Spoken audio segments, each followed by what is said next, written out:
Magandang gabi para sa inyo lahat at happy Sabbath po mga kapatid. And so, maraming salamat pala sa care group sa inyong musical offering. And so, ang pag-usapan pala natin ngayong gabi ay tungkol siya sa discipleship in action. Bago nga pala tayo magpatuloy sa ating pag-usapan, tayo po muna ay manandali ang manalangin. Atin po yung uwas ng mga ulo. At tayo manalangin para may salamat sa galing nito sa inyong paggabay sa bawat isa sa amin na makapunta sa inyong bahay sa bahay. At sana ay ang bawat isa sa amin po gabayan at tulungan na maintindihan na aming pag-uusapan ngayon. At sana ay bawat isa sa amin ay tulungan niyo din po na umiwas sa lahat ng mga posibleng maging distraction o kahit ano pwede mong gulo sa aming pag-uusapan ngayon. At sana ay din ay ang mga papunta pa lang sa inyong bahay sa bahay, hindi po silang gabayan upang sila yung makapunta dito at makapakinig ng inyong mensahe na kailangan ipakabot sa kanila, kailangan nilang marinig.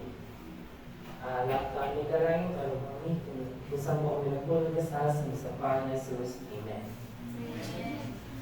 Yan. So, ating lesson ngayon ay tungkol sa discipleship in action. So, pasimula muna ay, may tanong po muna sa inyo, okay? Is kung may napapansin po ba tayo ngayon? O di ba, lahat naman po sa atin dito ay may napapansin. O kahit naman lobat cellphone, o bago pa malobat ng ating mga cellphone, may napapansin na natin ito agad. O at na posibleng mga model sa daan o kahit anong mga bagay-bagay sa gilid. Minsan din ay mapapansin natin to o hindi natin ito mapapansin. Pero pwede natin itong gawin na mamaya. Pero bakit pa mamaya? Pwede naman natin itong gawin ngayon. Diba? Pwede tayo mag-picture, mag-chat, o kahit mag-call ng kahit sino. Pero pwede natin ito gawin ng 1% lang. Kung saan, maya-maya, mamamatay na yung cellphone natin, di ba? Kasi, ang point neto is, ganun din yung spiritual life natin. Kung saan, i-rush na lang natin ito, kung saan pinakakailangan, di ba? Para siyang cellphone, kung saan 1% na lang, doon natin ito gagawin.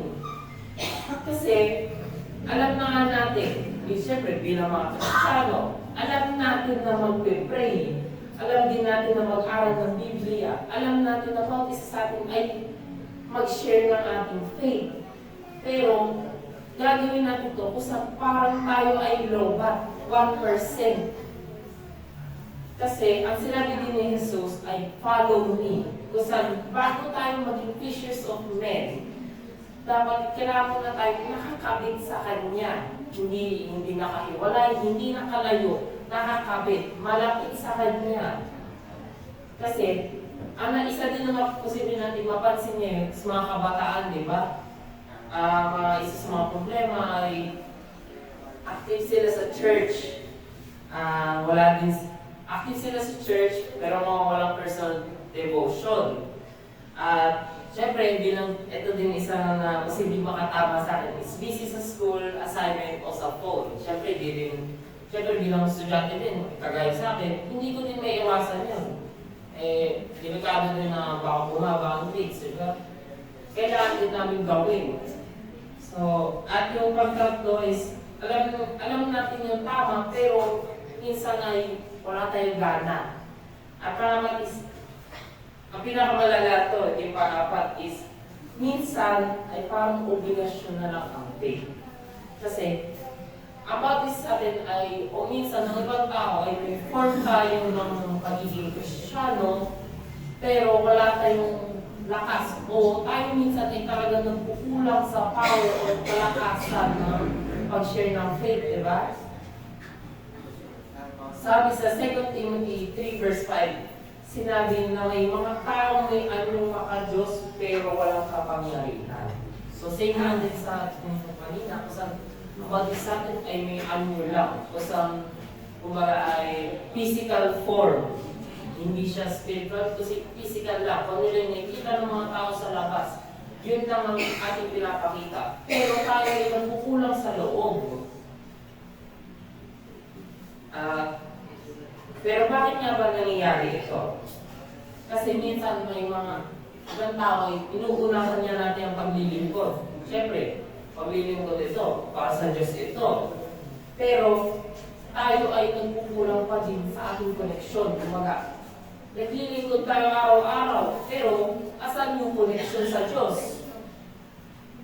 Kasi may tatlong mahalagang bahagi ang pagiging disciple ng Diyos. Una is yung panalangin. Siyempre, alam na po natin yung panalangin. Ito yung isang paraan ng pag-connecta natin sa Diyos o paano tayo may pag-usap sa Kanya o isa din itong part ng pag-sinya ng spiritual life.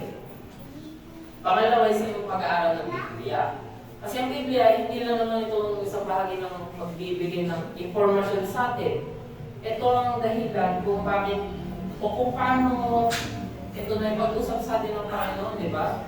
Sa pamagitan ng Biblia, pagbabasa, pag-aaral, dito natin matututunan kung ano mga impormasyon at posible din ang pinakamagandang mangyayari sa buhay natin. Ito yung makatransform.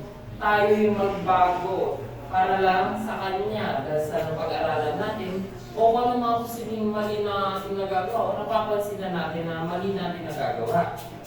Ang pangatlo is pinamaganda is witnessing. Tayo ang mga witness. Alam natin ang tama dahil tayo nag-aaral ng Biblia. Kasi kung puno tayo ng salita ng Diyos, kung saan ang salita ng Diyos ay pag tinuro natin, di ba? Pag may event tayo sa simbahan, kung saan lalabas tayo, kakalat natin ang salita ng Diyos, hindi magiging natural. Kung saan hindi ito sa pilitan o wala kang pressure, di ba? Kasi paano ka talaga makapagbigay kung ikaw mismo ay nauuhaw? So parang dehydrated ka, hindi ka makapagbigay sa iba, di ba? Paano ka makapagsalita kung ikaw mismo ay natutuyuan ng lalamunan? So, sa Matthew 25, ito yung parabola ng 10 dalaga. Kung saan, ang 5 sa kanila ay may ilaw at may langis. Kung saan, ang 5 naman ay may ilaw lang pero kulang sa langis. Kung saan, ang langis ay ito yung sumisimbolo sa Holy Spirit. Kung saan, ang 5 ay ang 10 ay handa sila. Pero ang 5 ay mukha lang handa, di ba? Kasi yung 5 doon ay hindi nakapasok dahil nagkulang sila sa langis. Wala silang dala kasi inisip nila, okay na itong langis na dinaon ko o sindi ako, di ba? Dala ko na. Okay na ako sa lahat. At sabi din sa Revelation 3 ay may tinatawag din silang lukewarm.